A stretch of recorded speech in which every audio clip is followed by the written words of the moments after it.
என் வணக்கங்கள்.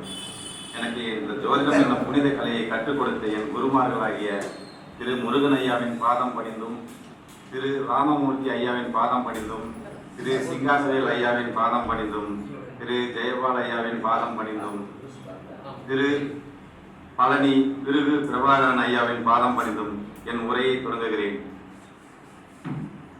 அதாவது, பிறப்பு என்பது கர்ம வினைப்படி பிறப்பு இருக்கும். அது ராகு கேது சம்பந்தம் இல்லாமல் ஒருவருக்கு பிறப்பு இருக்காது. ஏனென்றால் முன்னோர்களின் கர்ம வினைப்படி ராகு கேதுவும் அவரவர்கள் ஜனன ஜாதகத்தில் பாவத்தின் வழியாக அமர்வார்கள். இதுவே ராகு கேது ஒருவர் ஜனன ஜாதகத்தில் எந்த பாவத்தில் அமர்ந்திருக்கிறார்களோ அதன் வழியாக அவர்களின் கர்ம பதிவை சுட்டிக்காட்டும் இடங்களாக இருக்கும். ராகு முன்னோர்கள் வழி தந்தை வழி கர்மாக்களையும், கேது தாய் வழி பாட்டி கர்மாக்களையும் சுட்டிக்காட்டும் இடங்களாக வந்து அமையும். இது ஒவ்வொருவருக்கும் ராகு கேது அமர்ந்திருக்கும் பாவங்கள் வழியாக அதனுடைய இன்னல்களையும் கொடுக்கும். ராகு கேது லக்னத்தில் ராகு கேது அமர்ந்திருந்தாலும் அல்லது 2ஆம் பாவத்தில் ராகு கேது அமர்ந்திருந்தாலும், 7ஆம் பாவம் 8ஆம் பாவம் இதில் ராகு கேது அமர்ந்திருந்தாலும் இதை ராகு கேது தோஷம் என்றும் சர்ப்ப தோஷம் என்றும் நமது ஜாதகத்தில் உரைக்கப்படுகிறது. இதில் கேது லக்னத்தில் இருந்தால் வாழ்க்கையை சுருக்கி விடுவார், பேராசைகளை நோக்கி செல்ல விடமாட்டார். இதுவே ராகு லக்னத்தில் இருந்தால் ஆசைகளால் அவள் பலவிதமான விபரீத விளைவுகளை சந்தித்தே தீர்வார் ஜாதகர். இது குடும்பத்தில் 2இல் ராகு இருந்தால் எதிர்பார்த்த அளவுக்கு பெரிய எதிர்பார்ப்புடன் குடும்பம் அமையும் என்று நினைப்பார். அதுவே பேராசையால் பலவித இன்னல்களையும் சந்திப்பார். அதுவே கேது 2இல் இருந்தால் அவர்களுக்கு எண்ணங்கள் பெரிதாக இருந்தாலும் இப்போதும் என்ற வாழ்க்கையே சிறப்பாக இருக்கும். அதுபோல 7இல் ராகு இருந்தால் எதிர்பார்த்த மனைவி வேண்டும் என்று அவர் ஒரு ரொம்ப எக்ஸ்பெக்ட் பண்ணுவார். அதாவது எனக்கு இப்பேற்பட்ட மனைவி வரணும் அப்படின்னு சொல்லிட்டு ஒரு எதிர்பார்ப்போட திருமணம் செய்வாங்க. ஆனால் அவர்களுக்கு எதிர்பார்ப்புகளுக்கு தகுந்தாற்போல் மனைவி இல்லையெனில் அவர்களின் எண்ணங்கள் மனைவின் மீது அதிருப்தியை ஏற்படுத்தும்.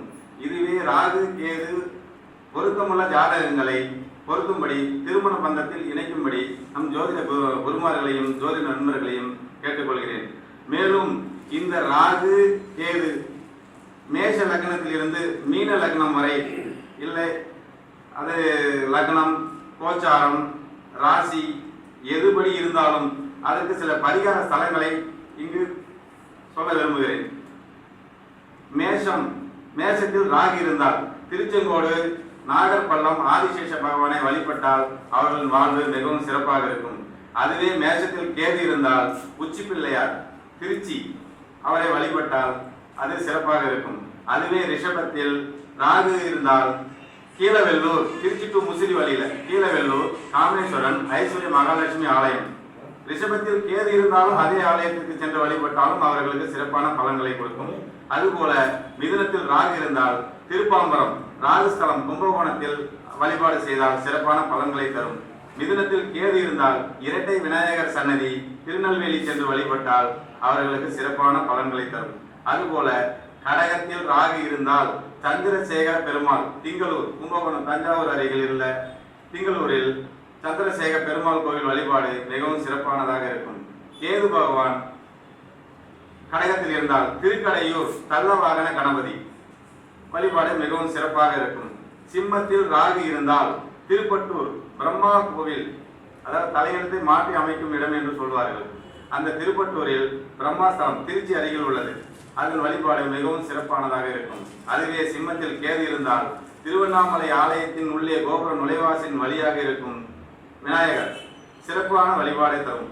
அதுபோல கன்னியில் ராகு இருந்தால் மன்னார் சாலை ராஜநாக சுவாமி கேரளாவில் உள்ளது. அதன் வழிபாடு மிகவும் சிறப்பாக இருக்கும். அதுபோல கன்னியில் கேது இருந்தால் திருக்கோவிலூர் கீழையூர் சிவன் ஆலயத்தில் உள்ள விநாயகர் வழிபாடு மிகவும் சிறப்பான பலனை தரும். அதுபோல அடுத்தது துலாமில் ராகு இருந்தால் பவானி அம்மன் பெரியபாளையம் சென்னை அருகில் இருக்கிறது, மிகவும் சிறப்பான பலனை தரும். அதுபோல கேது இருந்தால் கற்பக விநாயகர் பிள்ளையார்பட்டி, இந்த கோவில் வழிபாடு மிகவும் சிறப்பான பலனை தரும். விருச்சகத்தில் ராகு இருந்தால் காளஹஸ்தி பாதாள விநாயகர் வழிபாடு மிகவும் சிறப்பாக இருக்கும். அதுவே கேது இருந்தால் விருத்தகிரீஸ்வரர் ஆலயம் விநாயகர் வழிபாடு மிகவும் சிறப்பான பலனை தரும். தனுசுவில் ராகு இருந்தால் திருவேற்காடு அன்னை கருமாரியம்மன் வழிபாடு மிகவும் சிறப்பாக இருக்கும். தனுசுவில் கேது இருந்தால் மதுரை மீனாட்சி அம்மன் ஆலயத்தில் உள்ள முக்குருணி விநாயகர் வழிபாடு மிகவும் சிறப்பான பலனை தரும்.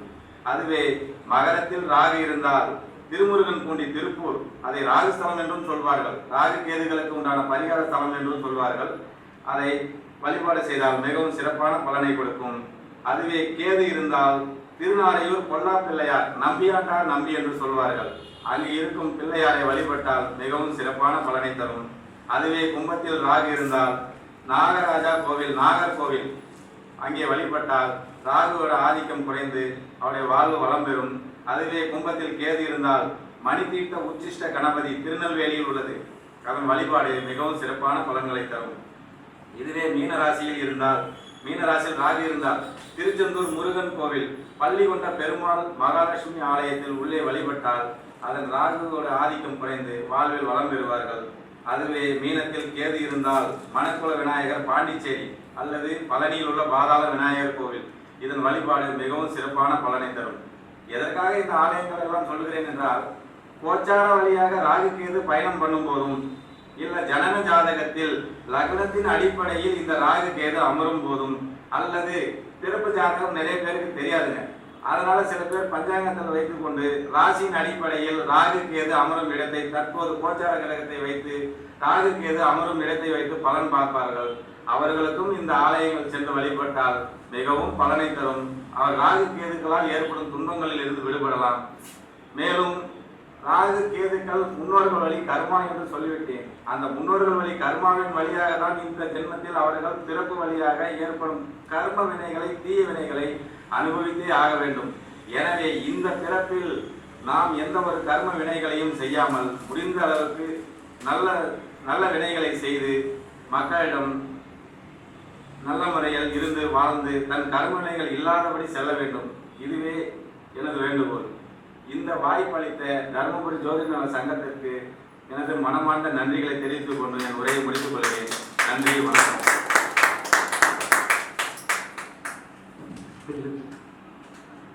ஐயா அவர்கள் ராகு கேது பற்றியும் ராகு கேது தோஷத்தை பற்றியும் மிகவும் அருமையாக கூறி அதற்கு சிறந்த முறையில் பரிகார ஸ்தலங்கள் கூறியுள்ளார். அவர்களுக்கு மீண்டும் ஒரு பாராட்டு தெரிவித்துக் கொள்வோம். அதைத் தொடர்ந்து ஐயா அவர்களுக்கு கைதுக்காக காசிலிங்கம் ஐயா அவர்கள் செலுத்தப்படுகிறார்.